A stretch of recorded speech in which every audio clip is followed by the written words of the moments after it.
கண்டாலும் கற்சிலை என்றாலும் கந்தனே உனை மறவேன்.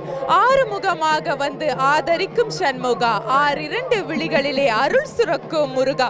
வணக்கம் அன்பார்ந்த ரசிகர்களே, நான் நதியா ஜெயபாலன். இந்த வருடம் ஆஸ்ட்ரோ உலகம் உங்களுக்காகவே பிரத்யேகமாக தலோகின்தான் தண்டாயுதபாணி ஆலயத்திலிருந்து சித்திர பௌர்ணமி திருவிழாவை நேரலையாக வழங்குகின்றோம். வழங்குவதில் மிக்க மகிழ்ச்சிங்க.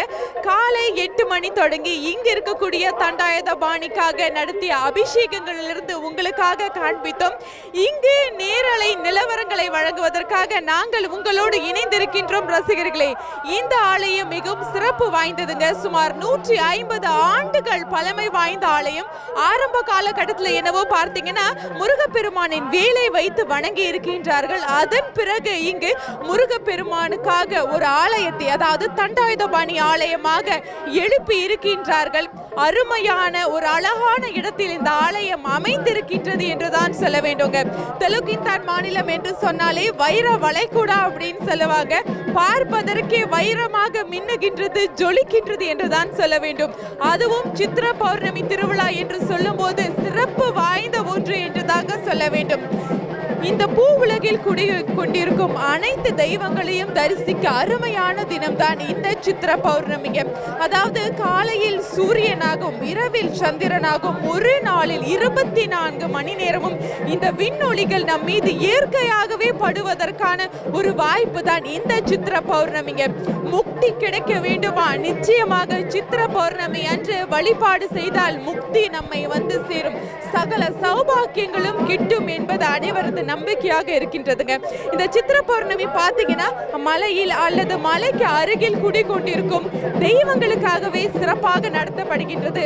ஆக முருகன் என்றாலே குகன் அல்லவா? மலையில் குடியிருக்கக்கூடிய இந்த முருக பெருமானுக்கும் சித்திர பௌர்ணமி திருவிழா கோலாகலமாக கொண்டாடப்படுகின்றதுங்க. இங்க கூட்டம் எவ்வளவு இருக்கு அப்படின்னு நான் சொல்ல தேவையே இல்லை. நீங்க தாராளமா பார்க்கலாம். என்னை சுற்றி நிறைய பேரும் ஆலயத்தை நோக்கி வந்த வண்ணமுமாக இருக்கின்றார்கள். அதே நேரத்தில் பார்த்தீங்கன்னா இங்க நிறைய கூடாரங்கள் அமைக்கப்பட்டிருக்கின்றது.